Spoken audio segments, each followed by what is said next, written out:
Hey everyone, this is Uthris. Welcome to Let's Play Space Engineers. Lothloria is going to be on hiatus for a little while, I think, until we get some new block types, and I got some calls for playing some Space Engineers.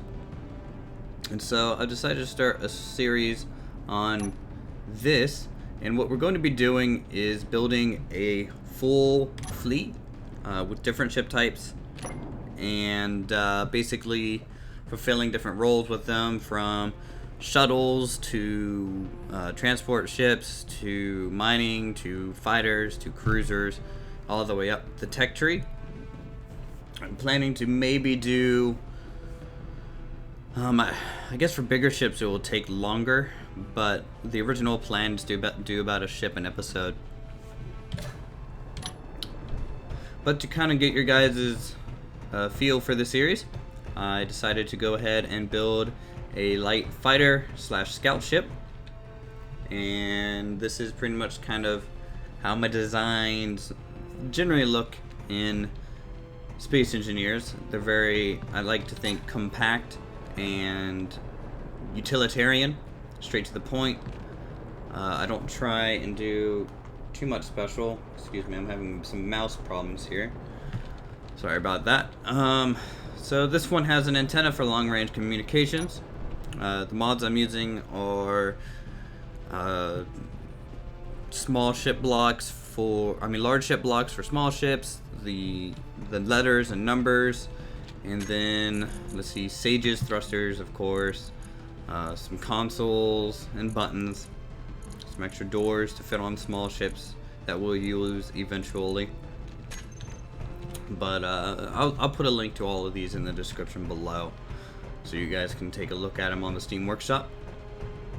Anyways, so this is our first ship, and it's a light fighter slash scout ship.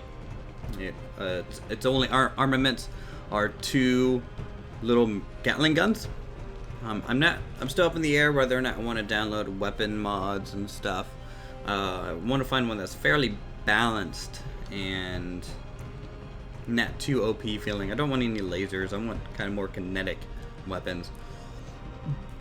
But yeah, so basically we're using kind of the inline cockpit. I extended the nose out to make it kind of more pointy. All of our insides are protected by kind of the large thruster bay, which shoots out at an angle and then comes back to our thrusters. It's not the fastest ship in the world, but I'm trying to keep the profile thin so that it's hard to see, and it can scout, and it can perform light fighter roles. The lettering basically kind of represents the exposed circuitry, I guess you could say. It doesn't really mean anything. I don't know if it looks 100% good yet. I don't know if there's even a mod for piping and things like that, because I think that would look better in general. So the landing gears are somewhat embedded into the ship itself. They don't retract. Again, I don't know if I want to go looking for retractable landing gear. I don't want to use too many mods, because the point of this, unlike Lothloria, I'm not making a whole world. I'm going to be uploading all these ships to the Steam Workshop individually, and as a group.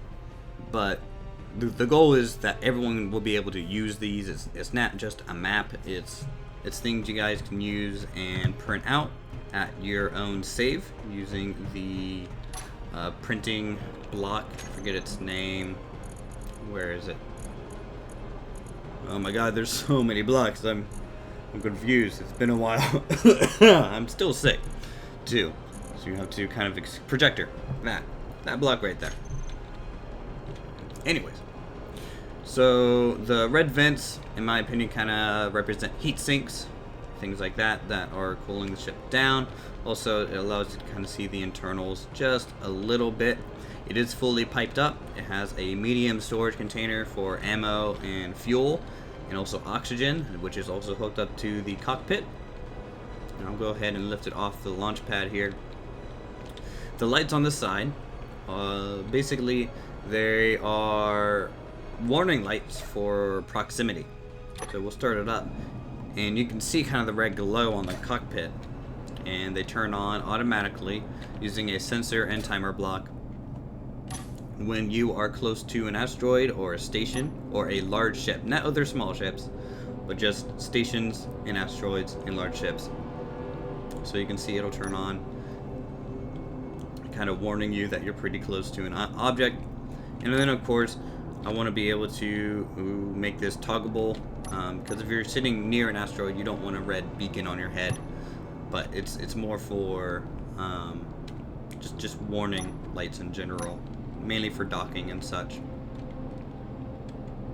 I'm gonna go ahead and raise it up so you guys can see the underside. I don't think there's going to be any building on this episode. Basically, I'm just going to talk about how this works in general. So this is the sensor block, and beneath that is the timer block.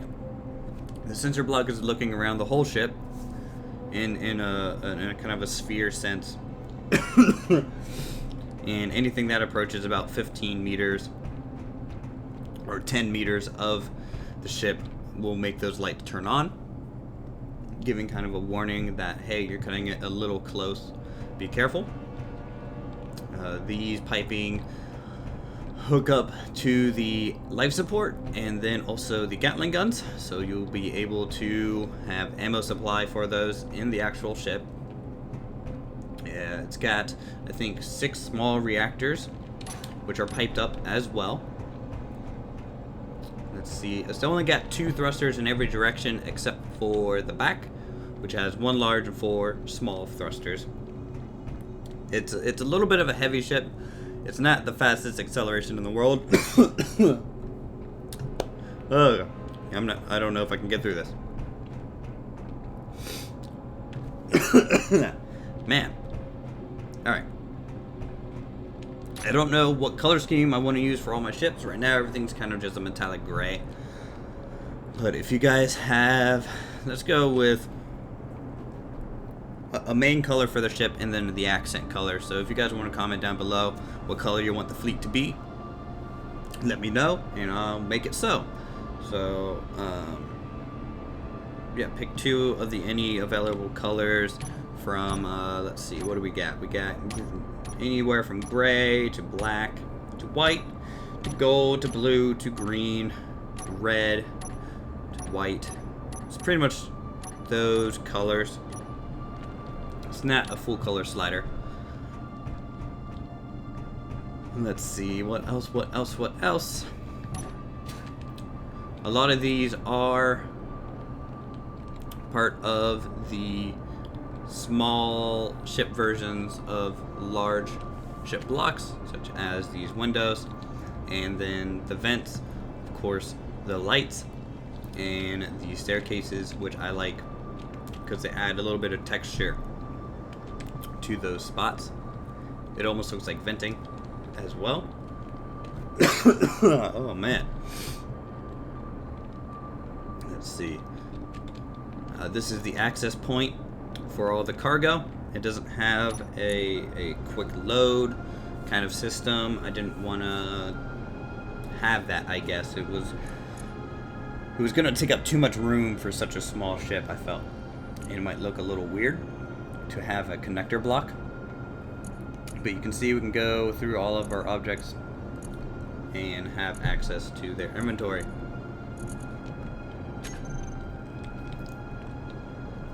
I don't know how complicated I want to get with these in terms of like programming, because I don't know lick of programming or things like that. If anything, I'll probably just do things off timer blocks, because really I don't think there's a better way for me, and I want to keep things kind of simple.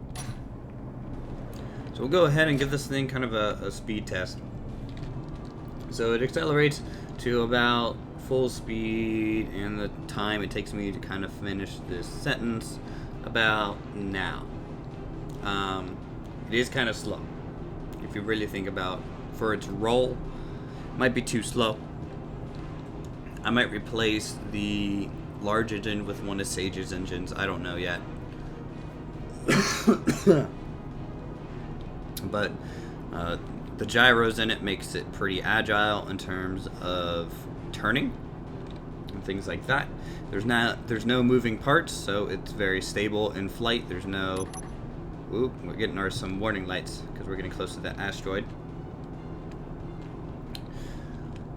The guns, of course, work.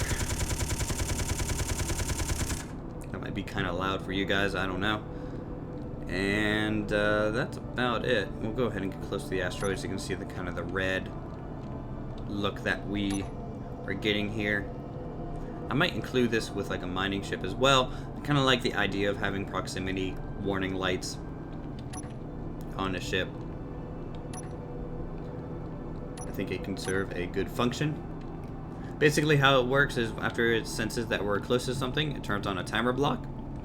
And then as long as we're in range, it constantly refreshes that timer block. But as soon as we're out of range, the timer block is allowed to count down from 1 second. It'll turn off our light.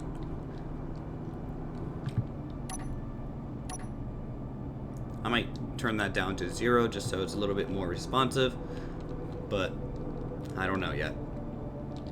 So go ahead and land. It's got 3 landing gear. It's pretty stable to land.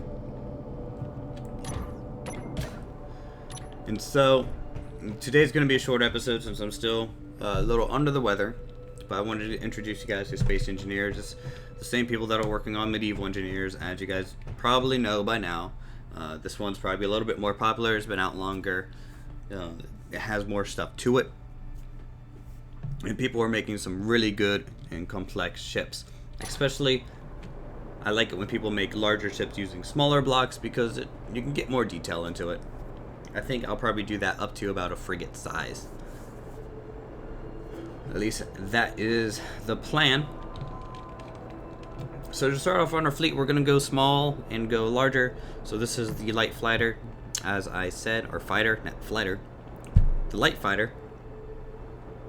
The next ship that I think I want to build will probably end up being something along the lines of either a heavy fighter, which is just going to be a heavier, bulkier version of this, or the first utilitarian vehicle of our fleet, maybe the first mining vehicle.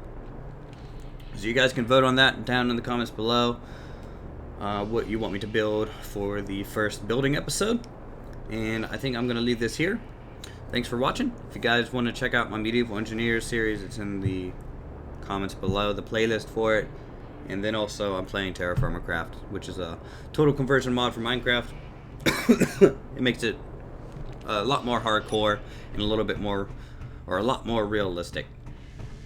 So thanks for watching, and I'll see you guys in the next episode.